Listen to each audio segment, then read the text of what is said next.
Austin Cindric and Austin Dillon. I like to call this the Battle of the Silver Spoons. Come on, man. Man, these guys got into it a little bit late there in that race. It took out a top 10 contender, Ricky Stenhouse Jr. So I don't know if it was something that happened earlier in the race. What's going on, y'all? I'm Brandon Atlanta Man Bang, coming to you live right here, Coach's Corner, the center of the universe, Thunderbolt, Georgia. Another episode of Rubbin' and Grubbin'. Rubbin' is racing, grubbin' is tasting. Man, we got a great show in store for you tonight. A lot of NASCAR news to go over. Looking forward to Sonoma and all kinds of good stuff, man. So we're going to go ahead and get this underway. If you're new to tuning in, we always like to start this out with what we call the word of the day. So basically the way we play this game is Lawrence is going to throw word up here. Every time I say it during tonight's episode, you're going to take a sip of your favorite adult beverage. I always like to say it's age appropriate, man. Summertime, kids are out of school. Get some Kool-Aid, sweet tea, Red Bull. Stay up late, man. Play along.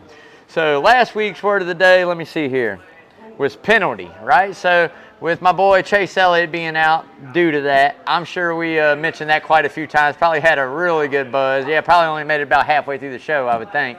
But again, man, every time I say this word, Lawrence throws up, make sure you take a sip, y'all.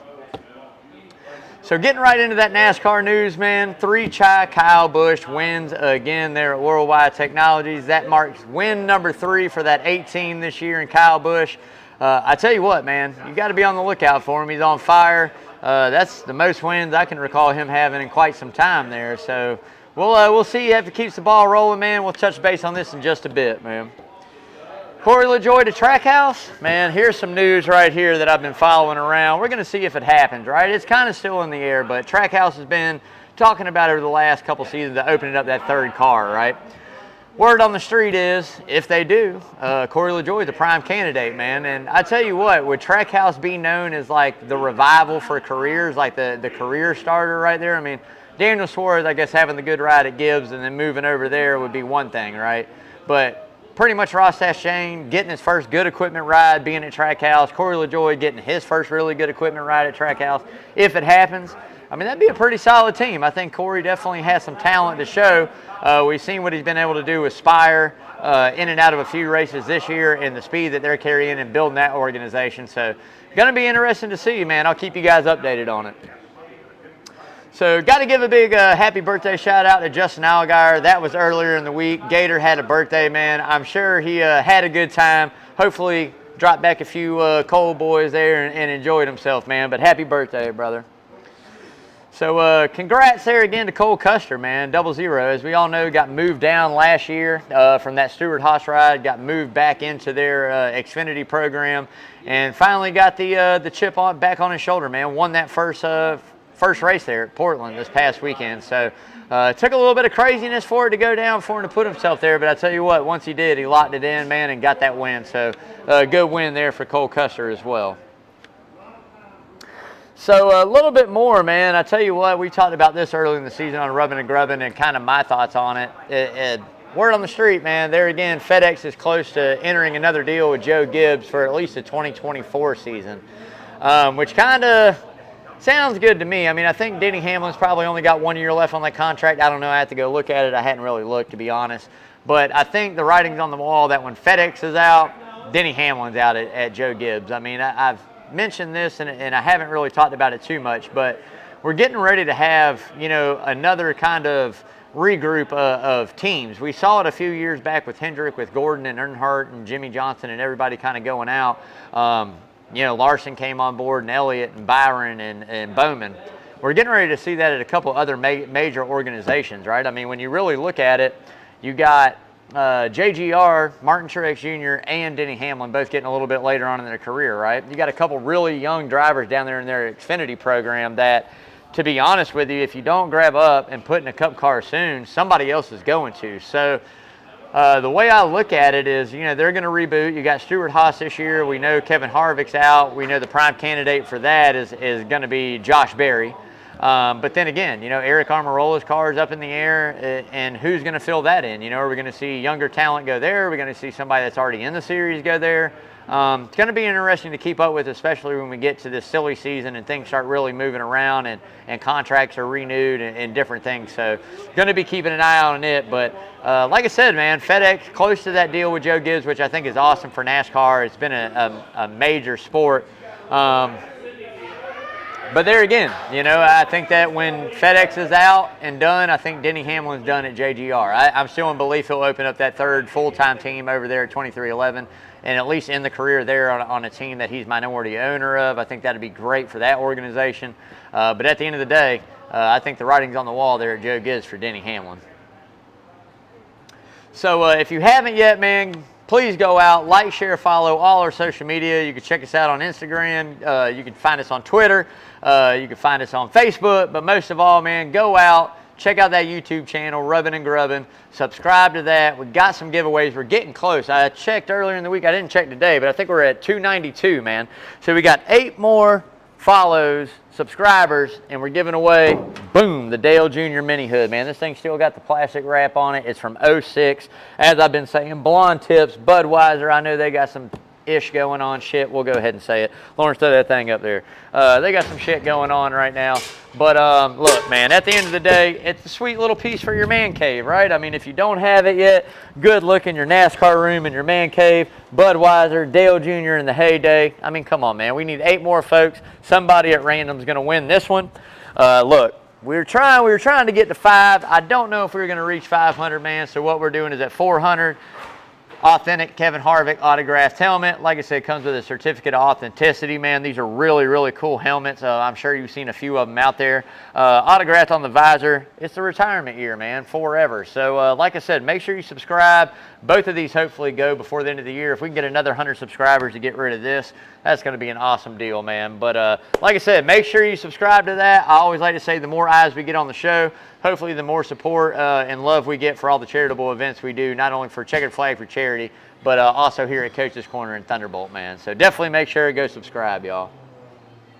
So I'm going to throw $1 in because I feel like I'm being sacrilegious and cussing myself when I do this, but I got to agree with Kyle Busch again, man. So I'm throwing another $1 in. This is like 2 or 3 weeks out of the last 4 weeks. I've agreed with the interview he gave, man, which I think it's a turn of page for Kyle Busch. I think now that he's a dad, he's kind of being a little bit more mature. He's still not my cup of tea. I still don't care for him that much, right? But you can't deny the talent. But as before this last weekend's race there at Worldwide Technology, he kind of got asked about suspensions in NASCAR and just kind of where it leads to him and how he feels about it, right? And they were referring to Chase Elliott. And he just kind of said, look, man, he goes, you know, I don't really believe in it. I don't think drivers should be suspended, and I'm just kind of wrapping his words up. This is what he said in the interview. You know, he doesn't really believe in it. You know, he goes, it is what it is. They kind of set the standard with Bubba last year when it happened with Larson, but he goes, I'm a firm believer of, you know, what goes around comes around, and if you deserve it, you get what you deserve. Kind of taking a little jab at Denny Hamlin there, and I had to agree with him, man. I mean, at the end of the day, you know, the waiver thing came into play, and he goes, look, just because you're suspended definitely doesn't mean you should lose your playoff waiver, right? And I agree with that. I don't agree with suspensions, which I'm going to get a little bit deeper in this later in the show, but, you know, if you deserve it, you get what you deserve, right? I mean, and we all know, look, driver safety is a big deal. I'm not saying like, oh, you know, this is 100% right. I mean, I'm glad nobody got hurt, right? But seen that move a million times. So got to agree with Kyle Busch. I like his take on it. You can go check out that interview. I can't remember exactly, but if you look up Kyle Busch interview suspension, you can find it out there on the web just like anything else. But really good, cool, agreeable comments from 3 Chai Kai for sure, man. So Thomas Hatcher, man, front tire changer for the 43 of Eric Jones, had a scary incident there at Worldwide Technologies. That was one of 2 that actually got hurt. And I tell you what, man, I'm glad he's okay. He was checked in to the hospital, released. You know, I'm glad he's doing okay because that was a scary moment. Anytime you see that ambulance come down pit road, you know something bad happened. And I'm glad it wasn't far worse than what it was. So speedy recovery, brother. Hopefully you get back out there soon, slang them tires, man, and do your thing, man. But like I said, thoughts and prayers out there, speedy recovery, man. Speaking of that 43 team, and this is never good news, and I feel like the penalty bug is biting everybody here as we get into the summer months, and the envelope, especially in year 2, is getting pressed there on the next gen. But Eric Jones got popped with a level 1, you know, penalty again today. the greenhouse area of the car, manipulated it. This is like the third or fourth guy I think that's done that same stuff this year. So it happens. I mean, there again, it's part of the sport. I think if you're not pressing the envelope, you're definitely going to fall farther and farther behind throughout the year and year to year. So I definitely think they're pushing the envelope. There's an interview there on Sirius this week. I think it was Tuesday morning. Joey was on there, Joey Logano, and was talking about the gray areas in the next-gen car, and there's just not that many anymore, right? And where you try to find that extra, not even a 0.3, third of a tenth, that little bit of extra time is really hard to find. So you're going to have guys that press the envelope. You're going to have guys that try to manipulate the gray areas in the rule book in that car. But, at the end of the day, when you're caught, you're caught. But if you ain't cheating, man, you ain't trying to progress. So you got to figure it out, whether it's in your R&D shop, there at your organization, or if it's on the racetrack. You got to continue to press that envelope for sure, man. So that's going to wrap it up for that NASCAR news, man. Getting into my favorite part of the show, that checkered flag for charity. Again, if you're first time tuning in, we raise money every year for a charitable cause or a local family here in the Savannah area. And this year, it's this time it's Jamie Searhouse Monroe. So, been able to raise some money. We didn't get a cooler done. I kind of slacked on that. Had some things come up last week. I'll have one up here this weekend, which it should be a great show. We're going to touch base on that in just a little bit as well. It's going to be an amazing, amazing venue right here at Coaches in the Sound Garden. So, like I said, it all stays local right here. Cooler full of joy, man. You come up, bring a little bit of extra cash if you plan on coming to the concert here this weekend. Get in the raffle. $5 can win you a whole cooler full of alcohol. Usually on average, they run anywhere between $150, $60 to upwards towards $200, depending on what I put in them. It just depends on how carried away I get with it. But at the end of the day, man, it's a great gig. Like I said, you get to donate, get yourself a real good pat on the back, catch some really good live music here in Savannah. And like I said, it's all for charitable causes, man. So all that money goes directly to her and that family. And it's just to help support her, man. If you don't know her story, lost her husband and her mother very short apart from each other earlier in the year. And we're all one big family here in this community. So again, like I say all the time, doesn't matter if you come up here to grab lunch, grab some cold beers, nickels, pennies, dimes, 10, 20s, 150s, whatever it is you got to donate, make sure you throw it into that checkered flag for charity, man. And again, none of that is possible without the patrons here at Coach's Corner. Look, man, we're north of $2,000 raised for her. I think we're right around almost, getting towards $2,400 with the last one, $2,500 there with the last one. So we're getting there. We're doing some good things in this community, man, and that's not really bad for a little NASCAR show up here at Coach's. So again, all of that is possible because of all the patrons, everybody here at Coach's, man. So give yourself a pat on the back for that. So getting into my second favorite part of the show, man, but before we do, we're going to pause for station identification right here on Coach's Corner Sports Network. It's a little summertime, getting into that summertime day out here, man. A little hot, a little humid. Got to get some water in, man, but cheers, y'all. All right, man, so getting into that who's hot and who's not, sponsored by Arbor Man Tree Service. Got to give a big shout out to my main man, Parker Eccles out there, owner-operator at Arbor Man. Brother, I hope you're doing good. I got to give you a call tomorrow so we can chit-chat and catch up about this summertime race up there in Atlanta, man. But like I said, anytime you need any tree service work done, #1 tree service in the Savannah area, man. Locally owned, locally operated, insured, doesn't matter what it is. Cutting some limbs back, full tree removal, stump grinding. Man, if you just need an estimate, make sure you give Parker Eccles a call over there at Arbor Man. You're going to see that number scrolling all night on the screen. Again, locally owned, locally operated. We know we're in the hurricane season, got some things going on. Don't get caught when it's too late, man. Go ahead and get those trees cut back and them limbs cut back, man. Save yourself a lot more money. But like I said, give Parker a call over there at Arbor Man Tree Service. Parker, love you, brother. So getting into the who's hot, man, and as if it's any surprise, my damn arm keeps sticking to this paper right here. I got to move it. As if we're getting any surprise, man, Kyle Young Money Larson, stage #1. I tell you what, Cliff Daniels and Kyle Larson has race time changes figured out. Nobody else on the circuit has been able to figure out how you have an 18th, 19th, 20th, 21st place car come in down to pit road, make some wholesale changes. I don't know what they're doing every time they pop that hood. I honestly don't. I have no idea what they're doing, but whatever it is they're doing, it's working, man. Them boys can get a car back into the top 5, top 7 in a heartbeat. So big kudos to them. When you talk about driver crew chief combo, and I say this all the time, that right now is probably the best in the sport. I don't think there's guys that are better than them. Now, I know a lot of folks would go, well, Byron's got 3 wins, you know, with Rudy Fugle over there on the 2024, you know, Randall Burnett and Kyle Busch got 3 wins. Look, I'm just saying who unloads fast and runs top 5 pretty much almost every single week. And that's Kyle Larson and Cliff Daniels over there at the 5 team with Hendrick Motorsports. I don't see another team doing that right now. I see guys competitive. I see guys running really good. But to be able to come in and not have that car and get that car turned around to fix, that's how you win championships. That's how you gain on points. That's how you do what you do. That's how you end up with another championship underneath your belt, man. And I tell you, this season feels very similar to that 2021 season. It really does. I don't know how to speak it, and maybe not the 10-win aspect of it, but if you look at it, he could probably have 5 wins easy under his belt this year. Things didn't go his way. But at the end of the day, strong team over there at the 5 camp and back on top on that hot list, man.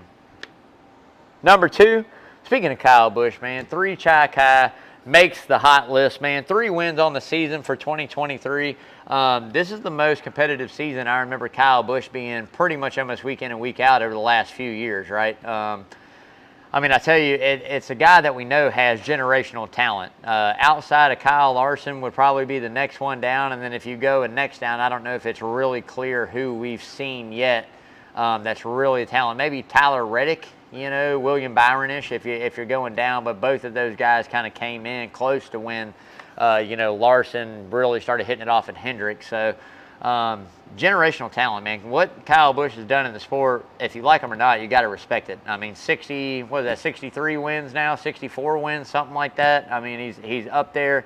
You know, 2-time champion, career still going, 38 years old. I mean, he's still got plenty of time. He's still got a good, I'm going to say 2 years, 3 years left. And it seemed like he got rejuvenated when he went over to RCR from Gibbs. I think it just grew stale.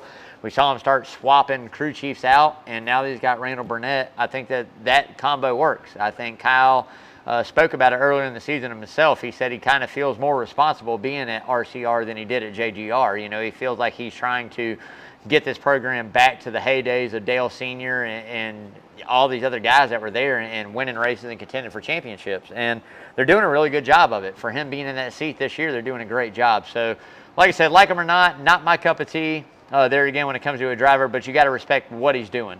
So there again, I'll take him too on that hot list. I think they're moving in the right direction. The biggest question mark I feel like for Kyle Busch, especially heading into the summer, which we've seen him slump over the years in the summer, we've also seen him do good, is what kind of year is that going to be? I think the next gen changes things. I think it's easier to stay on top of the setups of the cars with the next gen now than what it was with the older generation race cars. So we'll see if he can keep that momentum rolling as we get into the hotter temps, the slicker racetracks. You know, if he can keep a cool head, we know that he's very hot-headed on the radio behind the wheel. So we'll see. We'll see if maturity comes through or if he goes back to being, you know, KFB. But at the end of the day, doing good right now with those 3 wins in 2023. So Martin Truex Jr., man, making that hot list. I'm giving it to him. I'm telling you right now, at the end of the day, he's looking good. I think we kind of been sleeping on him. A couple back-to-back top 5 finishes there. The 19 coming into a track, which we're going to talk about some odds here. But I tell you what, if you're looking for a guy to bet some bucks on to make a big hit, this is a good one. Had some success at Sonoma for sure. So there again, Martin Truex Jr., man, a couple of top 5s. I think he's still figuring it out with that crew chief. Definitely a lot better season than what we saw him have last year. I think the consistency is starting to rebuild itself inside that team. I think they're starting to get some things figured out with the next-gen car, the feel for a race car, which you hear a lot of guys talk about.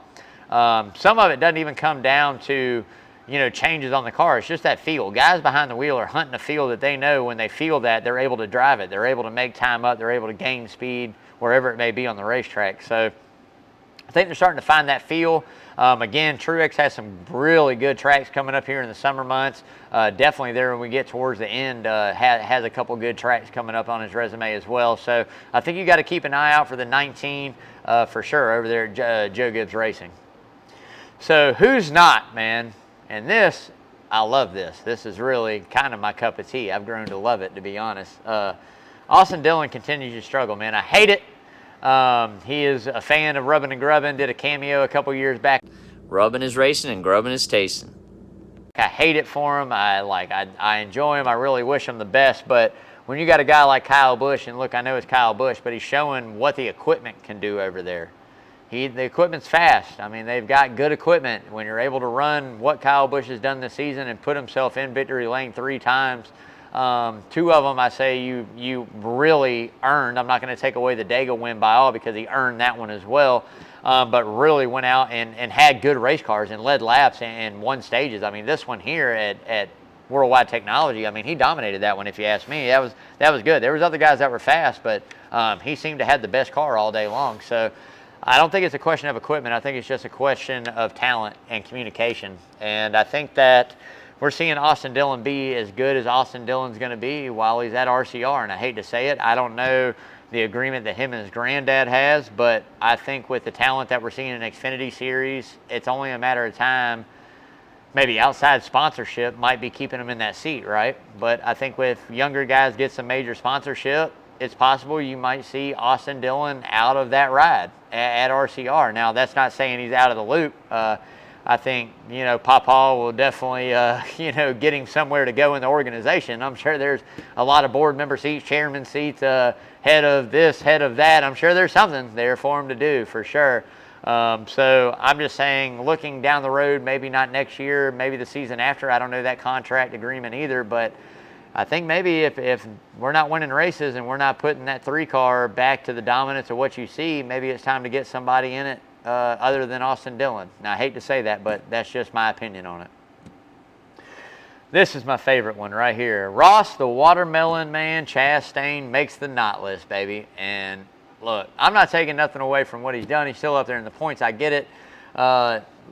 This is ever since that phone call and that interview with Rick Hendrick and Trackhouse sitting him down about the talks. Hadn't had a top 10 run, been 20th, 21st, 22nd, 23rd. I mean, really bad run. So I did a show there in the offseason talking about grading drivers and who I thought was going to regress from last season, and Ross Chastain was one. I felt like he was going to take a step back. Really, last season was really good. A lot of top 5s, a lot of top 10s, a lot of streaks there of finishing inside the top 5. So you knew Trackhouse had great equipment. They bring fast race cars, right? But there again, winless. We got 11 races left, regular season-wise. Winless so far through 2023. Does he win a race? I say no. I say Ross Chastain doesn't win a race this year. There again, like I said, I'm not taking anything away from him. I'm just being truthful. He has definitely started taking a regression, not getting those top 10 cars running good. We saw it at Worldwide. We saw it at North Wilkesboro. We saw it the week before there. I mean, it's just he's not running good. So do I think he's capable of turning around? Yeah, I think Trackhouse brings really good equipment. Do I think it's going to happen at Sonoma? Probably not. If you ask me, I don't foresee that. I don't take Chastain as being one of my top 7, top 10 best road course guys out there. No, he's got that win at Coda. That was kind of a bumper-to-bumper, bang-em-up in deal with Allmendinger and Bowman there. But at the end of the day, I just don't put him as a road course racer. That's not who I think he is. So maybe I'm wrong. Maybe he'll prove me wrong. But at the end of the day, on the not list right now. 3, got to be Chase Briscoe, man. Man, I tell you what, got busted with the penalty. That definitely hurt. 120 points. That's definitely a reset to your season there. And just hasn't showed some of the speed that I thought we were going to see once we got there into the March, April airs of him having those top 5s. It seemed like once he had the finger surgery, it all kind of went downhill from there. So maybe he's got to break a finger again, man, and get back at it to get fast. But I think the 14 team can rebound. There's some tracks coming up here this summer I think that he runs good at. Again, I think it's just kind of the communication. And look, let's be honest, Stewart-Haas as a whole and Ford as a whole hasn't been as dominant as what we maybe thought they were going to be after last season and making some changes to the body of the Fords. I think that we thought that was going to be a move in the right direction, and maybe it wasn't. Maybe it was a move in the wrong. So, again, we'll have to see what comes up, but for right now, for me, Chase Briscoe on the not list, man. So getting into the Worldwide Technology recap, man, pretty good race if you ask me. Maybe not the most exciting that we've seen, but a good race, right? You know, we had the delay there at the beginning, the lightning, that took a while. It got started later than what it was. It ran later than what it was. Probably threw a lot of guys for some loops on some setups that maybe we thought were going to be, you know, challenging for a win there that just never evolved to anything all day. But I tell you what, first little taste of summer heat they got right there. Pretty hot in the race cars, nowhere near what we're going to see when we get into later in June and July at some of these races, but hot. And I tell you what, you know, pretty good. A little different racing, had a lot of cautions there. Kind of fall out through, had some technical difficulties, which was crazy how Fox dropped the ball on that. I don't know, losing internet, losing live TV coverage there for a while. Not long, but for a little bit. That was insane, man. That was just crazy to me. So at the end of the day, I think you had it all. Like I said, pretty good race. Had a few guys up there challenging for the lead. Tires definitely fell off a little bit. A little bit of tightness on pit road there leads to you know, some mishaps from teams. But all in all, good race for me. Again, as I mentioned earlier, man, 3-Chi Kyle Busch came home victorious. 3rd win of the season, back in victory lane. Really good celebration there. I thought it was really good that Brexton got to go out, get in the race car with him. That was neat. I think that's something on NASCAR that is bred into it, right? I think NASCAR is probably the most family-oriented major sport that you have out there. I don't think football does it. I don't think baseball does it. I don't think soccer does it. Hockey doesn't do it. But when you talk NASCAR, you're talking a family-oriented event, right? Kids watching their parents win races, their dads win races, in the stands, in the motorhomes. Just the fan base all in general is amazing, man. So big shout out to Kyle Busch. I thought that was cool with Brexton getting to come out. Awesome deal there, man. As I mentioned earlier, a few injuries on pit road, couple here. Like I said, Thatcher there for Eric Jones, hurt, going to the hospital. Another guy, I want to say was on Denny Hamlin's team. I'm pretty sure he got slapped in the face with an air hose, ended up having to get stitches during that red flag there. So that was kind of wild too, during something there. It's Kyle, man. These guys are tough, dude. These guys are tough as nails. For anybody that thinks these athletes don't have balls of steel, you're tripping, man. When you got to jump out in front of a car, whether it's going 35, 45, 55 on pit road, you got some balls, man. So these guys are jumping out, carrying tires in front of cars that are still moving. Definitely fast, quick, and good and athletic at what they do. So hats off to all those pit crew members, man, that put it out there and do what they got to do to make these fast pit stops and make the teams go around, man. So pretty neat deal, but everybody's okay, and that's the best part about it. So race didn't go without drama, though, and I think this is some big news there we didn't cover in the NASCAR news. Austin Cindric and Austin Dillon, I like to call this the battle of the silver spoons, man. These guys got into it a little bit late there in that race. It took out a top 10 contender, Ricky Stenhouse Jr., so I don't know if it was something that happened earlier in the race. I don't really view it as intentional by no means, just like NASCAR didn't. No penalty would be handed down, but Cindric right rear hooked Austin Dillon and into Stenhouse. And had Stenhouse not been there, it'd be the same thing we were talking about Chase Elliott as far as the move. Now, I know people out there are going to go, well, it's not the same. He wasn't going 180 miles an hour in a dog leg and, you know, this and that. At the end of the day, man, if we're going to categorize what's right and wrong with a right hook, it's either right or it's wrong. And I'm going to talk about this a little bit more in a little bit. But NASCAR reviewed the data, and it showed that Austin Hendrick, it was just hard racing according to them. So NASCAR made a decision on that one, but it didn't leave without people pissed off. Austin Dillon was pissed, said, basically came out and doing exactly what Denny Hamlin did, crying to NASCAR to go, if he's not suspended next week, that's some bullshit. All right. Well, Ricky Stenhouse had his choice words too. He didn't say anything or blame anybody, but he said, look, you know, Cindric's a good road course racer going into Sonoma. You know, I don't know if it'll carry into next week, but I don't see Austin Cindric finishing up, having a good finish at Sonoma basically because of me and Austin Dillon. So they're going to make it hell on them. They're going to run them hard. Who knows if they run them off course, on course, put them into some barriers. Who knows? Sand pit, who knows what they're going to do. But we'll have to wait and see, man. So it adds some drama. But Battle of the Silver Spoons will continue into Sonoma, into the wine country there, man. So there again, like I said, all in all, a great race there at Worldwide Technologies. I'm glad to see this race on the schedule. It's unique in its own way. It's got 2 totally different circumference corners. I mean, it's just an awesome race, right? I think we need, when we talk about NASCAR and people going, well, we want the schedule to be different, this is a track that's got to stay. It's different than any other one. So again, I think it's got to be a staple at least for the next 4 to 5 years on the schedule. Again, next week I've got a very special episode of Rubbin' and Grubbin'. We're going to do a schedule mix-up and a track mix-up and what the schedule could look like. Maybe not for 2024 because obviously a lot of that's already set, but maybe 25 and 26, what NASCAR can do different, moving some dates, adding some tracks, or moving some tracks, moving them around, playoffs, all-star race. We'll be talking all that next week, man, so make sure you tune in. Getting ready to get into that Sonoma preview, man, but before we do, again, we're going to pause for station identification right here on Coach's Corner Sports Network. Thanks for tuning in, man. Hope everybody's having a great Wednesday night, good summertime, spending time with that fam. Cheers, y'all.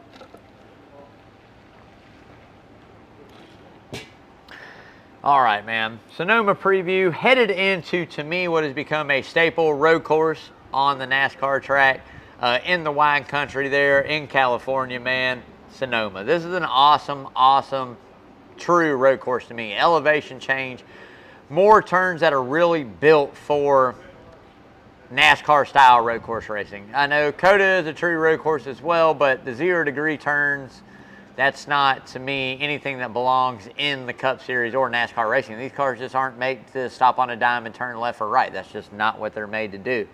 Trying to get a 3,400 pound Cup car load up to go a 0-degree turn just doesn't happen, and that's why you see the calamity. So we will see, man, what goes on, what happens, but always one of my staples. I love the fact that we have taken out the stage cautions at road courses. I think it's something maybe by the end of 24 and moving into 25, maybe we won't see stage cautions any longer in NASCAR, which wouldn't hurt me any. I watched it way before we even had stage racing. I watched it before we had cautions that were thrown. I mean, to be honest with you, I've watched races go green to checker without cautions. I've watched races be caution filled. I've watched races, you know, have one in it. I've watched NASCAR manipulate cautions. I've seen all kinds of stuff over my years. So I think it's something maybe we can take a page out of the road course racing moving forward, which we'll talk more on that. But love the fact, man, that we don't have stage cautions there, especially at road courses. It opens back up to the true meaning of road course racing and the different fuel strategies and the different tire strategies and what guys come in and pit. Do they run the fuel window full? Do they break it down into 3 stops? Do they make it down into 2? When the caution comes out, does somebody stay out? Do they come in late to get fuel, or do they try to run the full, you know, fuel schedule going all the way to the end and make it on gas? I mean, this is what it's all about when you talk road course racing and NASCAR to me. So glad to see that. It's going to be awesome. Like I said, it's going to be hard to beat a Hendrick, if you ask me. I mean, these guys are on it. Road course aces coming back. You know, can anyone outrun the road course gurus? And what I mean by that is not maybe the champions. Lawrence is throwing up the Ford. I don't think it's going to be a Ford. I definitely think it'll be a Chevrolet. But at the end of the day, awesome, man. And can anybody beat them? Can anybody take a new checker flag? Are we going to have a new winner? Are we going to have a repeat winner? Man, I tell you what, we're getting close. We only got, you know, after this weekend, 10 races left, points paying to get into the playoffs, man. You don't want to go to Daytona needing that win to get in. So you better start getting those stage points now. You better start getting those good finishes and getting the consistency rolling in these hot months of the summer, because you do not want to be behind the 8 ball going into Daytona where sometimes it's out of your hands, man. So make sure you tune in Sunday, 3:30. Get that coverage. Awesome racetrack there in the wine country, northern hill of Cali, man. So tune in. So getting into the top 5, and this really shouldn't surprise many folks. All right, number 1 for me, I called it out last week, so I'd look like trash, man. I'd look like garbage if I didn't take him number 1. Chase the Bulldog, Elliott, baby, coming in for that first win of the season. He knows what he got to do. Competitive there last year. Maybe didn't exactly win the race. By no means Daniel Suarez did. But I got a feeling he knows what he needs this year to get the job done. This had to be circled on the calendar as soon as he came on that injury, 6 weeks out. Now that we got the suspension race, you make it 7 total missed this year. This one's circled. A few other road courses are circled. We know what the man's capable of. To me, best road course racer out there on the circuit right now. People will argue with me about that, but to me, best one there is. Chase the Bulldog Elliott, comes into Sonoma, breaks everybody's heart, hurts Denny Hamlin, probably going to cry a little bit more. Bitch and complain about how NASCAR gave him a waiver and all the 9 shouldn't even be in the playoffs and yada, yada, yada, yada, yada. And I hope Chase Elliott wrecks Denny Hamlin again this week. I like that. Let's do it. We'll see how intentional a right rear hook looks on a road course, right, when you're not going into a wall. We're going to look at data then. Yeah, that's what I thought. Number 2 on the list would be Kyle Larson in the 5. Kyle, Young Money Larson, baby. Again, I think they're a threat every single week. This man's been fast. I think he won it 20 or 21. I'm not sure. I know he won it as of recent. So, look, man, really good driver, period. Doesn't matter what style track you put him on, so I'll take him too. 3 for me, another guy named Kyle, but that's 3 Kai, baby. Kyle Busch over there at RCR. He's hot, man. Maybe not the most prolific road course racer throughout the career, but he's got some wins. He's gotten it done, and I think they show speed and using some strategy with Randall Burnett. I think, man, you could possibly win the damn race. So, number 3, Kyle Busch, man. 4, another Chevrolet. You see where I'm going with all this, right? There's 4 Chevrolets up there, man. William Byron. I'm telling you, William Big Hat, a.k.a. William the Kid Byron. A lot of sim racing goes a long way on these road courses, and I tell you what, he's been able to get it done. Good finishes there before. I look at him as a young driver, knows what he needs, really fast. Again, almost competing with Kyle Larson week in and week out. So I'll take him. 4. 5 for me, a guy that Vegas just, I don't know where they got these odds slept on him, man. But Martin Truex Jr. in that 19, coming back to Sonoma, got a little momentum build up, a couple top 5s back to back. I'll take him all day long. So Martin Truex Jr., 5th for me on that list. Dark horses, we're not going to venture too far. 6 of Brad Keselowski. Again, maybe not the most prolific road course racer, but I think they show speed, maybe learn some things there. The 2, Austin Cindric, we know that man grew up in his hell on a road course race. Now, the question I have for him is, does he make it clean without getting taken out by Dillon or Stenhouse? 4, Tyler Reddick. I know you guys are waiting to see where I was going to put him. I think Tyler has showed everybody he's a wheel man on that wheel too. I just think Sonoma's probably not going to be a better run for him out of the other road courses that we have and we've seen him do. So I'll go ahead and put him on that dark horse. And, you know, Daniel Suarez, I mean, can he get it done again? Can he show everybody that last year was no fluke? I think that's a question. But those would be the dark horses. Allmendinger, not much of a dark horse. You know he's going to run good. That man's a wheel man at any road course we go to. But that's my picks for this week. So getting ready to get into that next segment, the money line presented by Redfin Polarized Sunglasses. Man, you see me with my Hatteras on. I really don't leave home without it, kind of like American Express, baby. But at the end of the day, man, whether you got money on the line or a wall hanger, make sure you see it clearly with the best polarized sunglasses on the planet. Italian frames, Carl Zeiss polarized, 100% polarized lenses. Got a lot of different styles, man, a lot of different lens colors out there for you depending on what you plan on wearing them for, fishing, casual, date night, whatever it may be, man. But let me tell you, these sunglasses right here are made for the woods or for the water. So make sure you go check out Redfin Polarized on their website. Scroll through, find that style of sunglasses that are for you. Pick out your polarized lens color. They even got RX, man. If you got to need some prescriptions, you plan on wearing these bad boys, go ahead, man. Get your doctor script in there. They'll get those lenses made up for you as well. Like I said, whether it's in the woods, on the water, make sure you, as always, live life fins up, baby, with Redfin Polarized.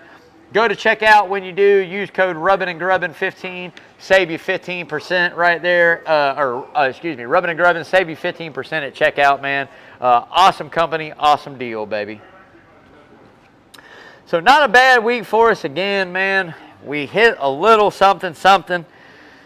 Not a huge amount, right? We didn't profit. We still have yet to use that one really, really big hit, which maybe Sonoma is where we get it in at, baby. I mean, maybe Sonoma is where we get it. I'm not sure. I'm not positive, but we're going to go for it. So after looking at some of the odds, I mean, I got some guys. I mean, you can't really go without looking at Tyler Reddick, you know, Kyle Larson, Chase Elliott. I mean, some of those guys, we're at least going to roll a couple of those guys. I mean, you know, it's just kind of way we kind of like to do it is a break even, right? Depending on what we bet, one of those guys' odds are probably going to break us even. So, I mean, we always at least take one of those guys as a break even bet. Now, You look a little bit deeper in that field, 16, the 8, the 2, the 34, which I probably won't put all my eggs on Austin Cindric just because of the fact, like I said, the Silver Spoon War is still going on.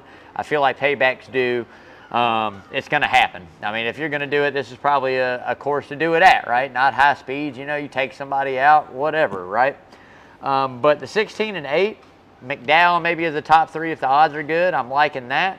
But look, the 19 and the 11 have some ginormous odds. I mean, when you find Martin Truex Jr. and Denny Hamlin both going in at plus 3,000, 30 to 1 odds, if not a little better than that, I feel like you got to jump on that wagon. So it's presenting itself some good top 3 opportunities, good win opportunities. So we'll probably take them to probably do both of that.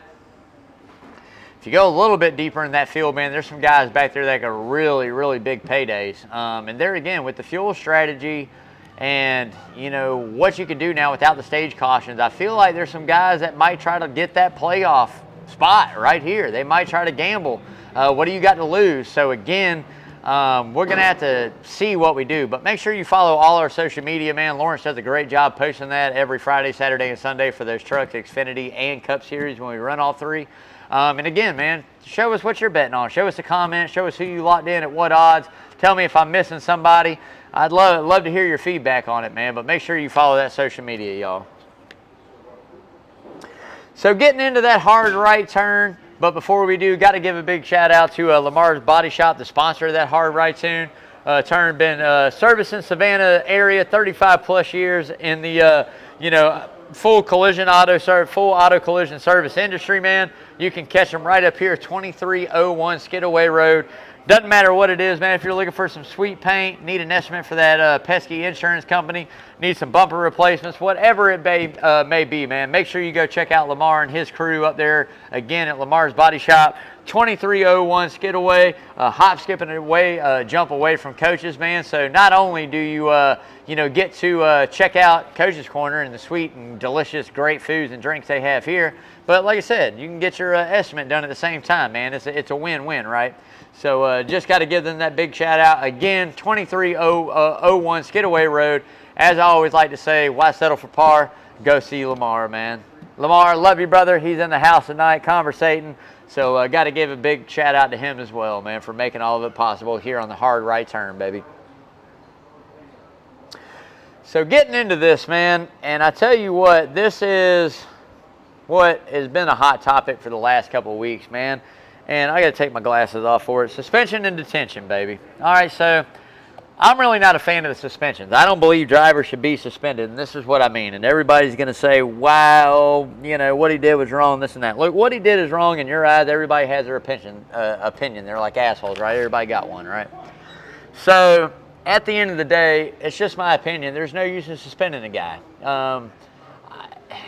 Maybe if you're deeper in the points, maybe if you're whatever, it's really going to hurt you for that, right? But we can do the same thing, and hear me out on this. Suspension to me is just uncalled for.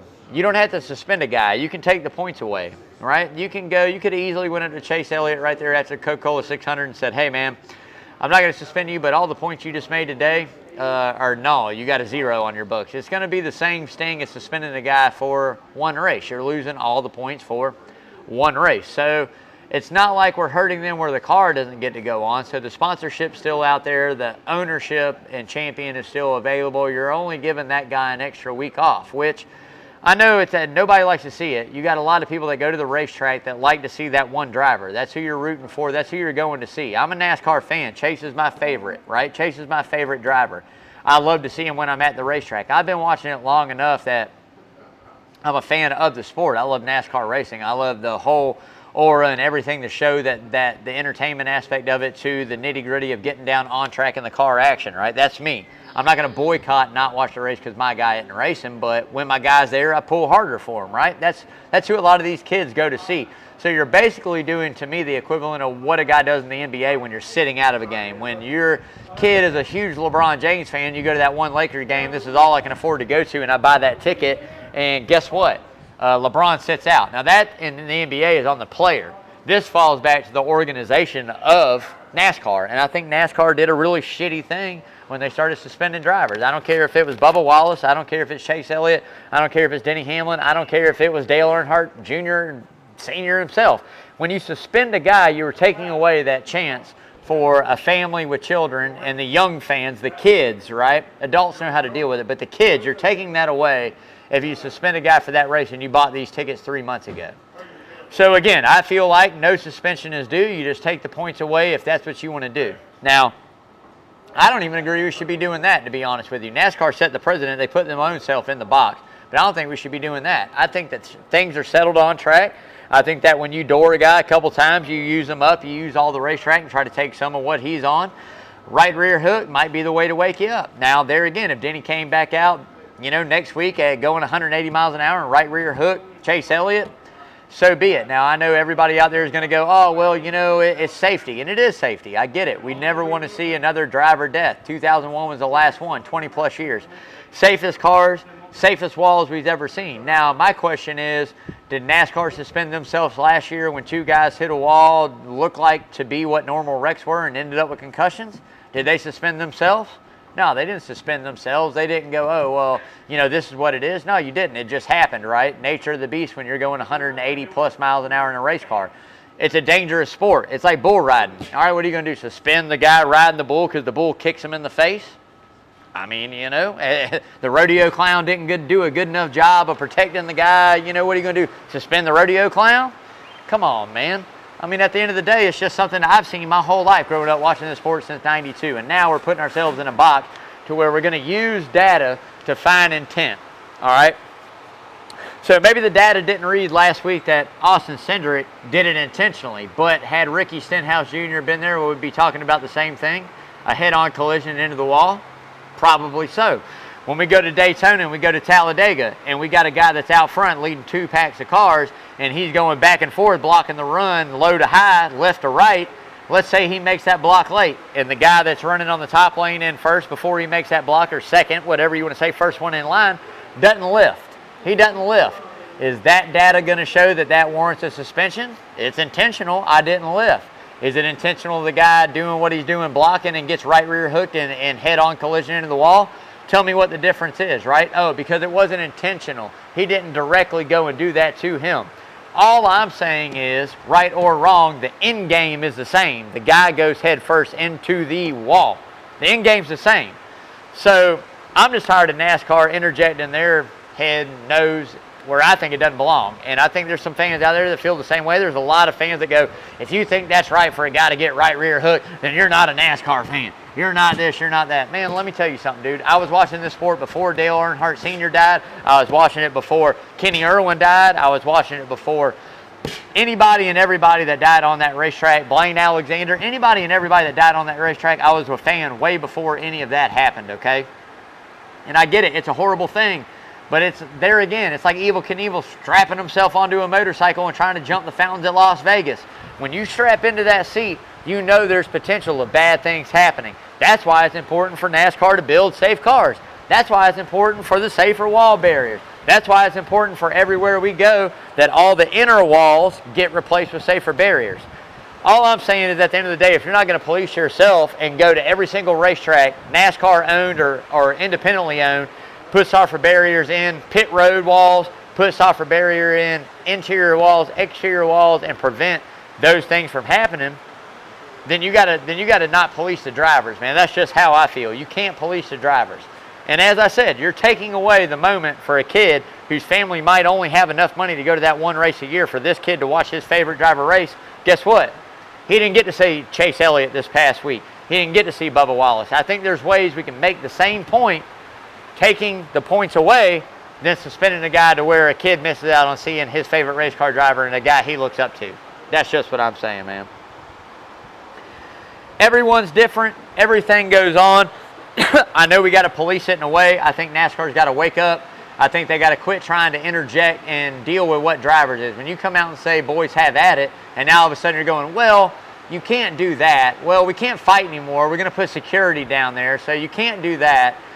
You can't retaliate in a car, because I can guarantee you, if it's only going to be right rear hooks that we suspend drivers for, when you read the rule book, it is basically any form of retaliation or intentional wrecking that is detrimental to a championship contender or a race car driver. So What's going to happen when we go to a track and these guys are going back and forth, back and forth, back and forth, and somebody just dive bobs into a turn and washes up and hits them? It's a racing deal, right? I think a right reel hook's a racing deal. That's just where I sit. I'm going to leave my opinion on that. I'd love to hear how you guys feel. I'm not going to talk about the suspension until somebody else gets suspended again, but leave me some comments, man. Let me know how you feel about right rear hooks. Like I said, I'm not agreeing that it's a right move to do, but when you're pushed around, and it doesn't matter if it's Chase Elliott, it wouldn't have mattered if it was Kyle Busch. I can guarantee you, if you mess with Kyle Busch has no problem right rear hooking you either. I think that's just the way that they grew up. It goes back to the respect that's in the garage area. It goes back to the lack thereof that drivers have for each other now. How do you get that respect? When a guy hits a wall head on it going 180 miles an hour, you're either going to respect it or you're going to retaliate. But after a few weeks of doing it, you're going to get sore. You're going to go, hey, man, I respect you. I understand where you're coming from. Let's move on. Not as easy as cry to NASCAR, boo-hoo and bullshit and baby cry to NASCAR and get a guy suspended. Oh, he should be suspended. Come on, man. That's some weak bullshit. All right, man, so that wraps it up for the rubbing part. We are on to the grubbing part. We are getting it in, man. I got a little special treat we're doing. This is something that doesn't come up on the show very often, to be honest with you. And it's looking pretty good, man. So, boom, baby. We went with that full-size chicken Philly, baby, on that sub hoagie roll.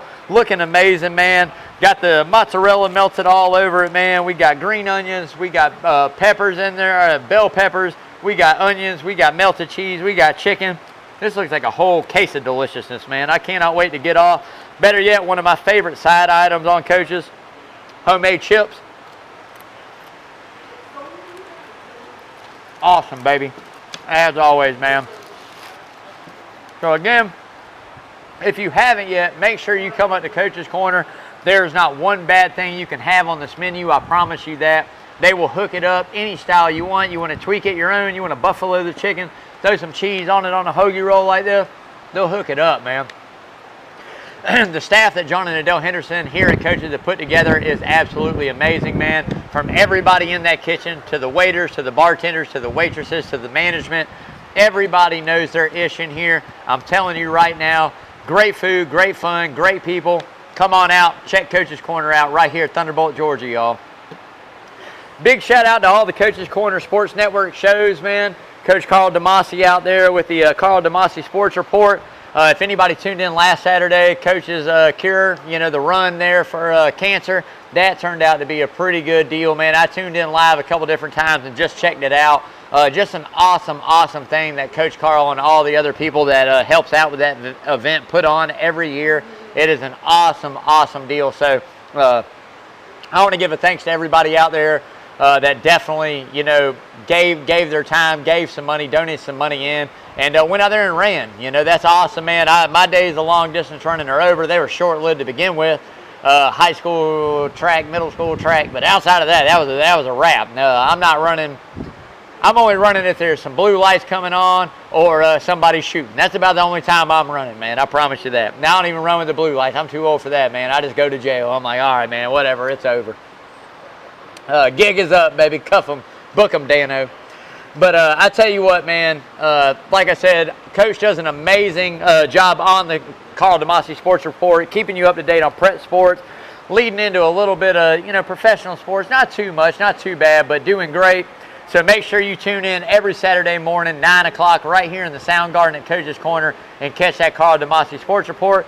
Go out, like all his social media. Make sure you're following him. He's out there on Twitter, out there on Facebook. Coach has always got something going on, man, so stay up to date with that. Got a podcast out there, Who's on First Base? Coach Carl DeMasi and Kyle, the guru Lawson, man, the baseball encyclopedia, man. They're dropping that show every Tuesday where you stream your podcast, keeping you up to date on everything MLB. I tell you what, these two guys know their baseball. And Kyle Lawson, I don't know if there's a question you can ask him he probably doesn't know something about. So keeping you up to date on how the Braves are doing. Keeping you up to date on the divisional standings, where they're headed, what they're running, who's hot, who's not, who's hitting 40 home runs this year. They do it all, man. So, again, make sure you stream that podcast anywhere you stream your podcast every Tuesday, dropping that new episode, man. Before I get out of here, man, I got to give a big shout out to the owner, the man, the operator himself, John Henderson, for allowing me to get up here and do this. I tell you what, man, that guy shows so much love, not only to me, not only to the Coach's Corner family, but the Savannah area, man. There's not a thing that this man hasn't done for a local charity or a local organization. So hats off to John and Adele Henderson for being as charitable they are and allowing Atlanta, man, to get up here and do this show. Man, I tell you what, I'm proud to be part of the Coach's family, man. It's a group of people that literally you can call and do anything for you, man. I'm proud of that. So I usually give this part of the segment, like I said, the outro, to give everybody a little bit of support.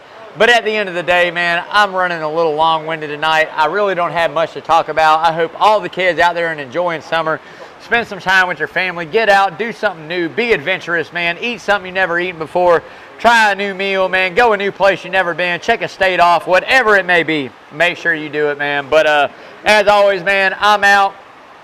Stay safe, enjoy it. Like I said, wake up every day, love your, hug your loved ones. Tomorrow's not given. And as always, till next time, y'all, stay safe. Boom. Here it comes. Boom. Wash your hands, y'all. All right. Love you, man.